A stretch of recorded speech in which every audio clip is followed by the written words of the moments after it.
Bem-vindos novamente ao canal Iluminação através do Espiritismo, aos inscritos e não inscritos. E se desejarem se inscrever, subscreva ao nosso canal Iluminação através do Espiritismo. Nós vamos continuar então com a história de Natal, uma diferente história de Natal. Eu vou mostrar novamente a nossa manjedoura, onde Jesus, muito simples, na manjedoura, com os 3 reis magos ali, Jesus, Maria e José, os animaizinhos ali, né? É apenas uma simbologia, ok? Mas eu acho tão bonitinho. Eu gosto muito da minha manjedoura.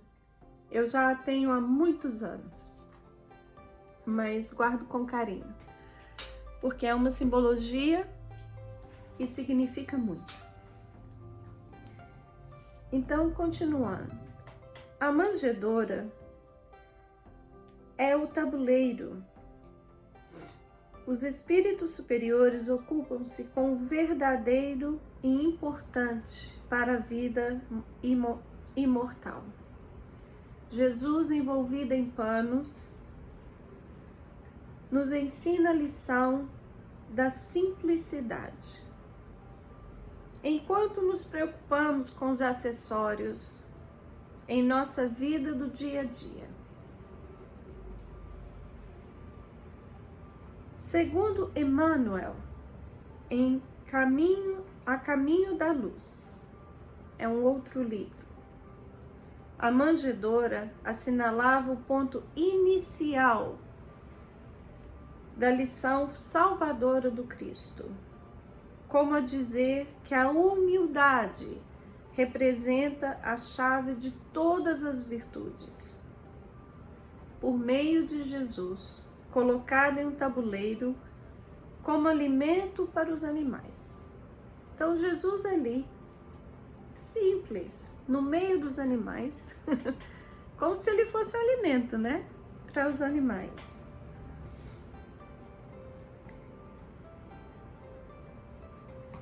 O Evangelho ensina-nos que, se quisermos deixar a condição de animalidade em favor de uma espiritualidade mais autêntica, é preciso que tenhamos Cristo em nós, a boa nova,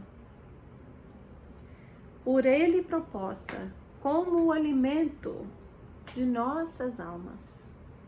Então nos ensina a boa nova, os bons ensinamentos, as novas lições, uma condição essa confirmada por Ele mesmo, por Jesus. Quanto mais adiantamos, Ele então nos diz: eu sou o pão da vida, o pão que desce do céu, para o que dele comer não morra. Então Jesus se oferece dizendo: eu sou o pão, aquele que de mim comer não morre.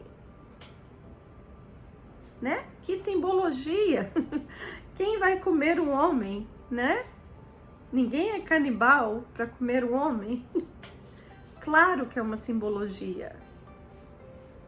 Por aí nós podemos, mais uma vez, verificar que a Bíblia tem simbologia. Jesus não estava oferecendo a sua carne e o seu corpo para que ninguém comesse. É lógico, racional, que é uma simbologia. Eu sou o pão da vida. Quem comer e beber do meu sangue viverá. Todos sabemos que ele partiu o pão, que ele deu o vinho como simbologia. Nós estamos em 2020 e o anjo disse lá em cima: descerá sobre ti o Espírito Santo e a virtude do Altíssimo te cobrirá com a sua sombra. Ele ainda disse: e darás um filho, e porás o nome de Jesus.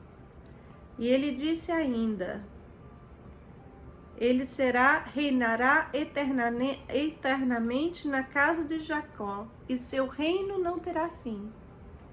Estamos em 2020, e falamos de Jesus. Não terá fim.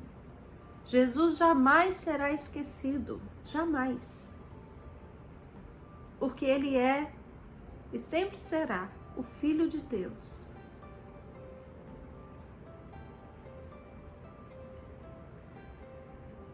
Uma outra lição encontrada é da resignação, porque não havia lugar para eles na estalagem. Quando chegaram naquele hotel, naquela estalagem, disseram: não há lugar para vocês aqui. Não é? Então eles foram para um lugar simples, onde os animais ficavam.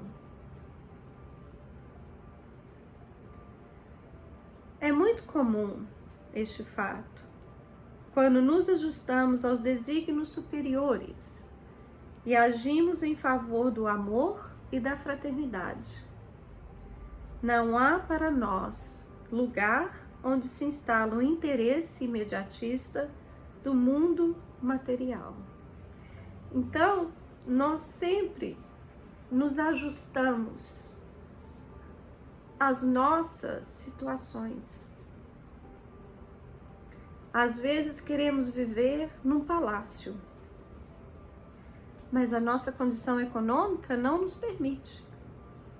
Então temos que viver num local mais humilde, viver de acordo com o que podemos, com o que podemos alcançar. E é o que eu sempre digo: seja fraterno, seja carinhoso, tenha um pouco de humildade em seu coração, onde quer que você ande. Um sorriso, um abraço. Quer dizer, a gente não pode dar abraço agora, né? A gente está no meio de uma pandemia. Mas dê um sorriso, um olhar carinhoso, mesmo debaixo da máscara. Agradeça. né? Se você não pode dar a mão e falar muito obrigada, faça com o cotovelo, muito obrigada, né? Sejamos fraternos de alguma forma.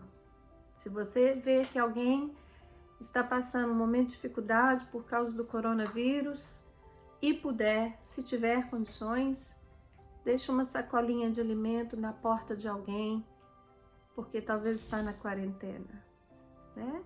Vamos continuar com uma história diferente de Natal. Obrigada por estar comigo até agora, nessa história diferente do Natal. Nós vamos entrar então na visita dos Reis Magos, que aconteceu no 6 de janeiro daquele ano. Ela foi narrada no Evangelho de Mateus. A visita dos magos e suas dádivas, que originaram as tradições dos presentes de Natal. As oferendas do Natal que nós passamos para as nossas famílias, nossos amigos, também é uma simbologia. É um carinho que nós fazemos aos nossos queridos, como ofertas, como se estivéssemos ofertando a Jesus. Também são simbologias. E eu faço com muito carinho aos meus filhos. E não digo a ninguém que não deva fazer. Acho que é válido quando se faz com o coração cheio de amor. Quando você não gasta mais do que deve. Quando você não entra em dívidas que não pode pagar. Faça com carinho. Não exagere. Faça da forma em que pode fazer. O mais singelo, né? O que pode. Não exagere. Lembre-se, lá no início na Mesopotâmia, mesmo que era uma festa pagã, eles colocavam maçãs nas árvores, colocavam meias com laranjas dentro, porque era aquilo que podiam ofertar. Não estou dizendo para voltar às festividades pagãs, mas estou dizendo a simbologia de que a árvore de Natal representa. Eram colocadas velas, o que eu não aconselho, pode pegar fogo, né? Mas as ornamentações de Natal podem ser simples. A árvore de Natal, conhecida como árvore do conhecimento. Então, que a festividade do Natal tenha uma simbologia diferente, uma história de Natal diferente, de conhecimento e razão, ok? Narrada no Evangelho de Mateus, a visita dos magos e suas dádivas originaram as tradições dos presentes de Natal. No entanto, dádivas seriam doações espontâneas de algo valioso, material ou não, a alguém, presente, oferta, um mimo, um brinde, né? Mas o que acontece é que às vezes as pessoas realmente se endividam para dar um presente a alguém. Mas o que não tem valor material, às vezes não é bem aceito como presente, mostrando assim a faixa de interesse que algumas pessoas não estão bem ajustadas. Então, por isso, é importante relembrar o verdadeiro sentido do Natal. Por isso, essa é uma história diferente de Natal, ok? A expressão seus tesouros, que se refere aos presentes ofertados, dá a entender que estes já lhe pertenciam, ou seja, que já tinham sido por ele conquistado. Então, os presentes que ali foram ofertados a Jesus já tinham sido conquistados mesmo antes do seu nascimento. Então, nós temos que dar valor ao que já são nossos presentes, nossos tesouros, as nossas conquistas individuais, o que são nosso espontaneamente, as nossas conquistas, o que nós já recebemos ou conquistamos até hoje, o que você já conquistou até hoje, qual a sua conquista? O que você já conseguiu até agora? Este é o seu presente. Este é o seu valor. Você já conseguiu, por exemplo, conquistar um medo que você tinha? Você já conseguiu perdoar alguém que não conseguia perdoar há muitos anos atrás? Esta é a sua conquista? Este é o seu presente. Você já conseguiu sorrir a alguém que há muito tempo você tinha indignação? Este é o seu presente de Natal. Você já conseguiu olhar nos olhos a sua mãe que você não perdoou? Ou o seu pai? Este é o seu presente de Natal. Não é material, mas é o seu presente de Natal.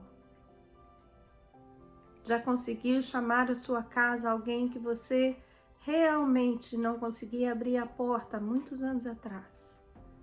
Este é o seu presente de Natal. As coisas que a gente não consegue ver com os olhos são os nossos presentes de Natal. Já fez aquela oração que há muito tempo você está segurando lá dentro para uma pessoa amada que você não vê há muito tempo. Este é o seu presente de Natal. Nós vamos falar mais sobre isso. E agora nós vamos falar a respeito dos presentes dados pelos Reis Magos. O ouro. E aqui um exemplo. O ouro, apenas uma significação. O ouro refere-se à autoridade sobre as coisas materiais. O incenso. Meu incenso está engraçado. O incenso, muito discriminado, tem cheirinho muito bom, por muitas igrejas. A autoridade sobre as questões espirituais. A mirra. Aqui eu tenho, que é chamado pine cone. Isso aqui é uma frutinha que dá numa árvore aqui, mas é apenas uma representação, porque eu não tenho a mirra, ok? É uma planta cuja casca sai uma resina aromática. Essa plantinha é super cheirosa, não é a mirra, mas é apenas para que vocês tenham uma ideia. Mas ela tem uma casca dura e tem um cheirinho super agradável. Mas, no caso de Jesus, a mirra, ela é de aroma agradável e gosto amargo. Na antiguidade, segundo o dicionário Ruais, que é H-O-U-A-I-S-S, ela era usada como incenso, então a mirra tinha duas qualidades. Ela é usada como incenso e remédio, que pode revelar dessa forma dois significados. Foi dado a Jesus o poder às enfermidades. Em Isaías 53:4 diz: verdadeiramente, Ele tomou sobre si as nossas enfermidades e as nossas dores levou sobre si. E representa também a necessidade do testemunho, o gosto amargo. E como foi amargo? Testemunho este que se dá o poder e autoridade sobre as enfermidades, sobre as questões materiais e espirituais. Então, se nós pudermos ver como foi a vida de Jesus, foi amarga. Ele curou tantas enfermidades, mas no fim foi tão amargo. Crucificado, vinagre ao invés de água, quando ele teve sede. Crucificado, espinhos colocados sobre a sua testa. Um homem que só fez o bem.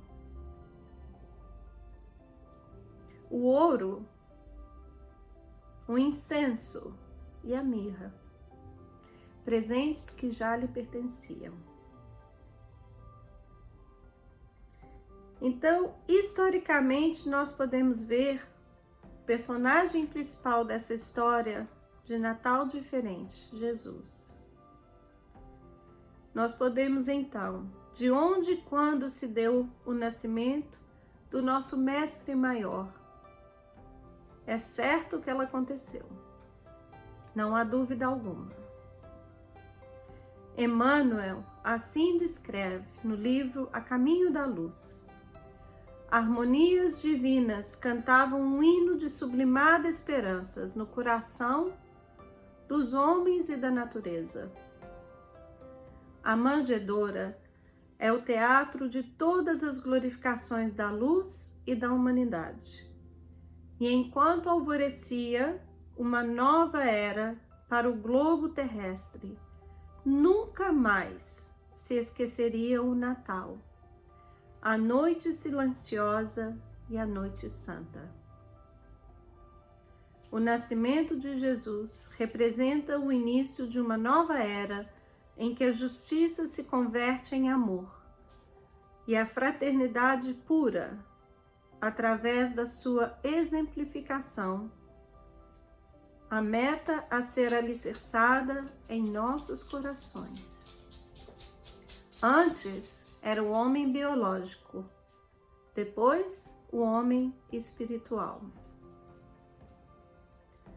Então, nesta festa que preparamos para o final de cada ano, Jesus deveria ser o principal personagem. Assim também, como devemos nos preparar para ela, qual é a melhor vestimenta? Como devemos nos preparar? Como devemos nos vestir?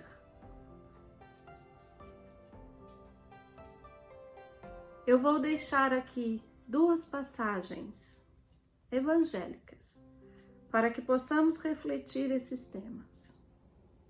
Uma é de Mateus. Então dirá o rei aos que estiverem à sua direita: Vinde, benditos do meu Pai, possuir por herança o reino que vos está preparado desde a fundação do mundo. Porque tive fome e deste-me de comer. Tive sede e deste-me de beber. Era estrangeiro e hospedaste-me. Estava nu e vestiste-me. Adoeci e visitaste-me. Estive na prisão e foste ver-me. Então os justos lhe responderam, dizendo: Senhor, quando te vimos com fome e te demos de comer? Ou com sede e te demos de beber? E quando te vimos estrangeiro e te hospedamos? Ou nu e te vestimos? E quando te vimos enfermo ou na prisão e fomos ver-te? E respondendo o rei lhes dirá: Em verdade vos digo que quando fizestes a um destes meus pequeninos irmãos, a mim o fizestes. Então, nessa história diferente de Natal, que nós saiamos de nós mesmos, de nossos caprichos e desejos pueris, buscando atender às necessidades de nossos semelhantes mais carentes. Que passamos a não reclamarmos do pouco que temos, mas quão muito é esse pouco se comparado ao enorme percentual da humanidade que muito menos tem até mesmo o básico. Lembramos dessas palavras. Em verdade vos digo que quando fizestes a um destes meus pequeninos irmãos, a mim o fizestes. Há ainda uma outra passagem de Mateus. E quanto ao vestuário, por que andais solícitos? Olhai para os lírios do campo, para que possamos estar vestidos com a túnica nupcial. É preciso estarmos ajustados ao fluxo da vida, que é a lei superior, que é o amor. Os lírios não trabalham nem fiam, mas cumprem sua missão de enfeitar, mesmo tendo nascido em condições adversas. Os lírios nascem em brejos, em lodos, em locais que ninguém nem quer andar. como disse o rei Salomão, em toda a sua exuberância, se vestir como qualquer deles. A beleza que Jesus observa é a que vem de dentro, aquela gerada pela consciência tranquila do dever cumprido e do ajuste aos propósitos superiores.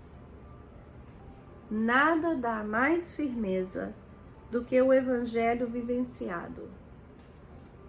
Sendo assim, firmemo-nos nos seus ensinamentos de moral superior e estaremos preparados para que o Cristo nasça em nós e pelos frutos de nossas ações também possamos ser chamados de filhos do Altíssimo ou filhos de Deus, para quem quer ou por quem quer que seja.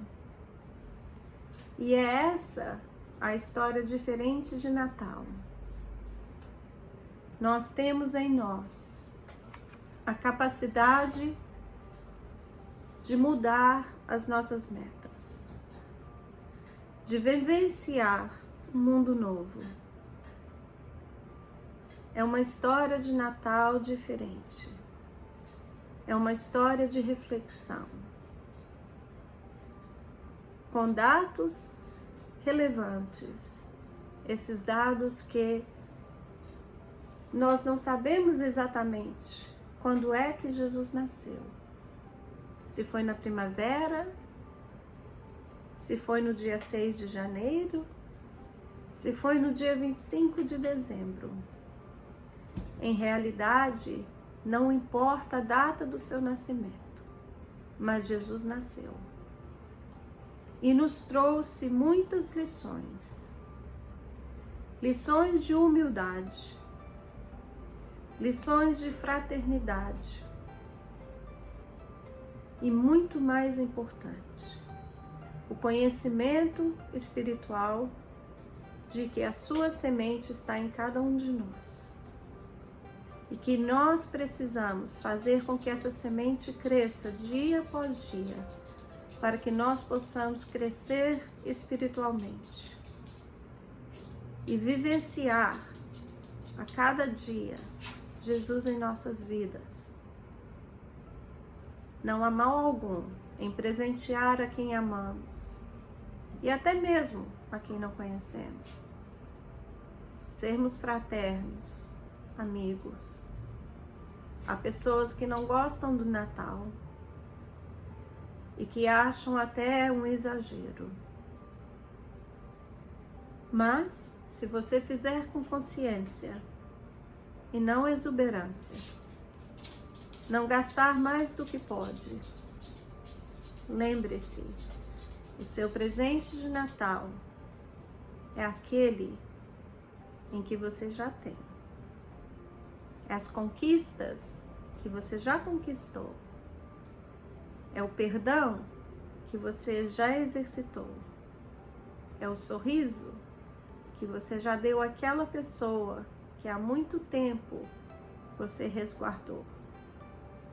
Que o seu Natal seja repleto de conquistas, de presentes que já são seus. Que a sua família seja o seu maior presente. Que os seus filhos sejam o seu maior presente. Seus irmãos, o maior presente da sua vida. Eu vou terminar esse estudo com uma oração para a humanidade, para a fraternidade, para todas as famílias ao redor do mundo. Pai amado, Pai de misericórdia, Pai de luz, que a tua mão protetora possa estar com todos aqueles que escutem essa série de estudos do nosso canal Iluminação através do Espiritismo. Pai de misericórdia, envie os teus anjos guardiões a todos os lares. Ponha sobre cada coração a semente do amor, da fraternização, da paz e da tranquilidade em cada família, que a luz, que a compreensão, que o perdão possa alcançar a cada coração, a cada mente. Que a luz branca do Cristo ilumine a todos os nossos irmãos, aos nossos amigos, aos nossos inimigos, aos nossos irmãos encarnados e desencarnados. Que o manto azul sagrado do Cristo estejam com todos. Que a paz do Natal e a luz do Cristo estejam com todos, hoje e sempre. Que assim seja. Muito obrigada, meus queridos irmãos, inscritos e não inscritos, ao canal Iluminação através do Espiritismo. Obrigada por estar comigo até o final. Eu agradeço imensamente. Muita paz e um Feliz Natal. Que assim seja. Amém.